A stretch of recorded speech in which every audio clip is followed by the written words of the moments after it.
sih. Waktu itu separah apa Kak sampai akhirnya membekas banget nih sampai sekarang?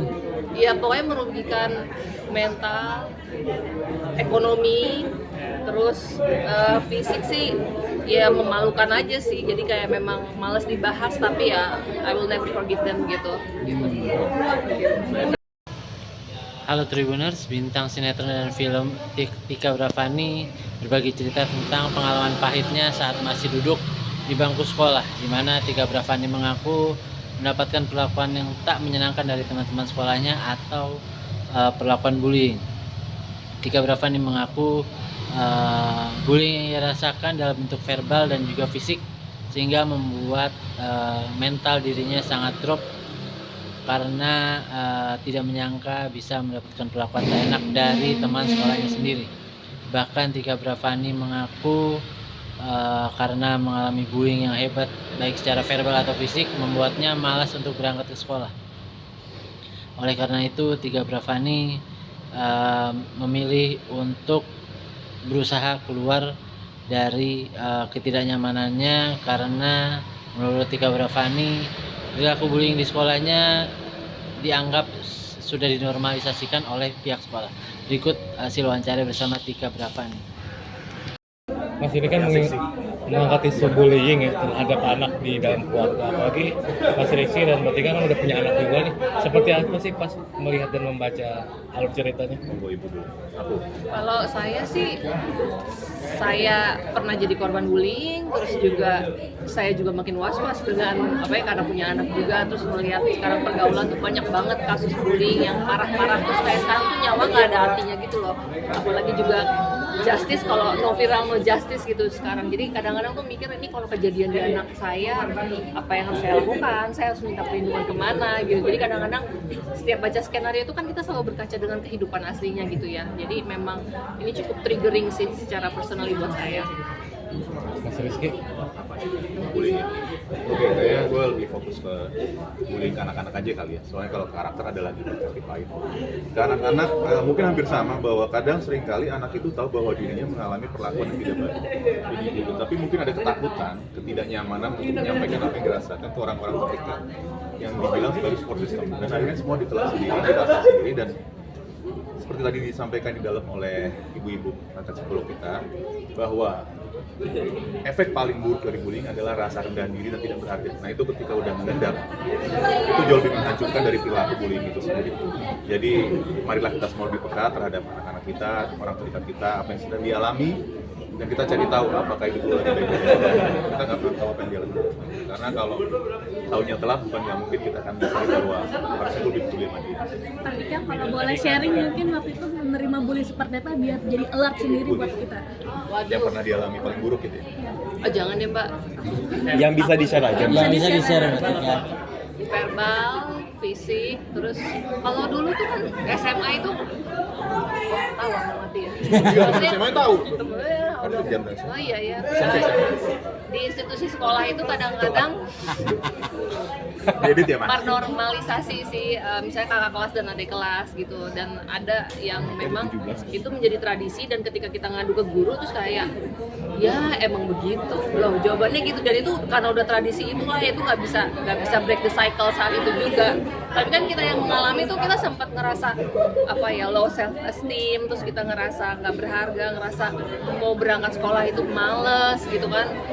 Belum sampai bunuh diri sih, karena saya takut sih. Ini masih ada di sini gitu. Dulu kan kayaknya itu bisa tabu ya. Tapi kalau sekarang udah, nah kalau sekarang kan generasi sekarang itu kan sebenarnya, saya bukan mau banding-bandingin sih, tapi kan mereka terbiasa dengan kemudahan, dan mereka terbiasa dengan apa ya, takutnya mentalnya tidak sekuat yang zaman dulu. Kalau dulu kan mungkin dibully tuh kita, oh ya udah nggak ada yang diviralin, ya udahlah gitu. Tapi kalau sekarang kan udah banyak informasi yang mengalir, bisa juga dengan suicide gitu. Nah itu kan itu bahaya gitu, itu bisa pertaruhannya nyawa gitu. Jadi bullying bukan cuma sekedar for fun aja, bukan cuma apa ya, itu nggak bisa dibilang tradisi, itu tuh mengancam nyawa gitu. Jadi terus stop gitu. Itu sih. Waktu itu separah apa Kak sampai akhirnya membekas banget nih sampai sekarang? Ya pokoknya merugikan mental, ekonomi, terus fisik sih ya memalukan aja sih. Jadi kayak memang males dibahas tapi ya I will never forgive them gitu. Keluarnya akhirnya bisa berdamai. Berdamai itu karena memang apa ya, akhirnya menormalisasi kayak oh ya udah itu tradisi kali, oh ya ini gitu. Jadi dan semakin dewasa tuh pada akhirnya ya alhamdulillah saya nggak apa-apa gitu. Jadi itu udah apa ya, itu harus berdamai dong. terpaksa harus berdamai karena waktu itu memang nggak mikir healing, itu sudah sibuk apa kerja apa segala macam. Tapi kalau dipikir-pikir lagi, apalagi baca skenario kayak gini ya, itu mikir kayak ih gila ya, gue juga pernah diginiin dulu gitu. Terus kayak ih gitu, jadi kayak kesel lagi gitu. Cuman pada akhirnya ya bersyukur aja masih baik-baik aja sekarang. Udah sekarang udah benar-benar udah damai. Nggak tahu sih sebenarnya. Ditanyain lagi sih. Sebenarnya kalau untuk anak-anak gue dulu ya, lu aja deh. Ntar gantian. Hampir sama ya.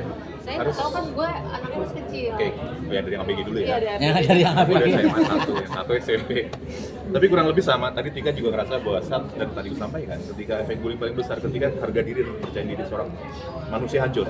Dia merasa nggak bisa ngapa-ngapain lagi dan nggak ada yang percaya sama dia. Jadi menanamkan kanan gue sekarang adalah selama lo melakukan hal yang baik dan tidak dengan sengaja menyakiti orang, lo harus punya kepercayaan diri yang kuat.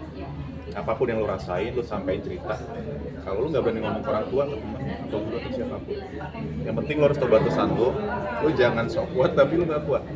Karena kenyataan juga dunia luar sana nggak sebaik apa yang kita harapkan. Jadi lo harus lebih kenal perasaan lo lebih tahu apa yang lo rasain, dan jangan pernah ragu untuk ngobrol kalau lo rasa perlu ngobrol. Nah, itu ya, berdasarkan pengalamanmu juga.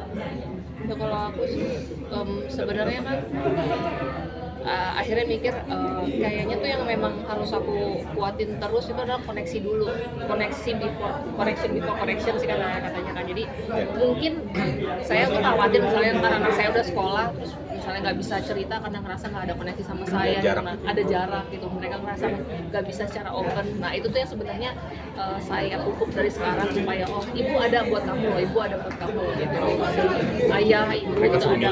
Iya, ini memang ada circle apa, kita support sistem kamu loh, itu yang harus ditanamin banget sih, dikuatin banget. Dan kalau misalnya aku sih nanemin pada akhirnya kan aku pernah ngalamin bully, aku mikir kalau kamu dibully orang lawan aku bilang gitu, nggak boleh terima aja, lawan, kamu pukul balik aku bilang gitu.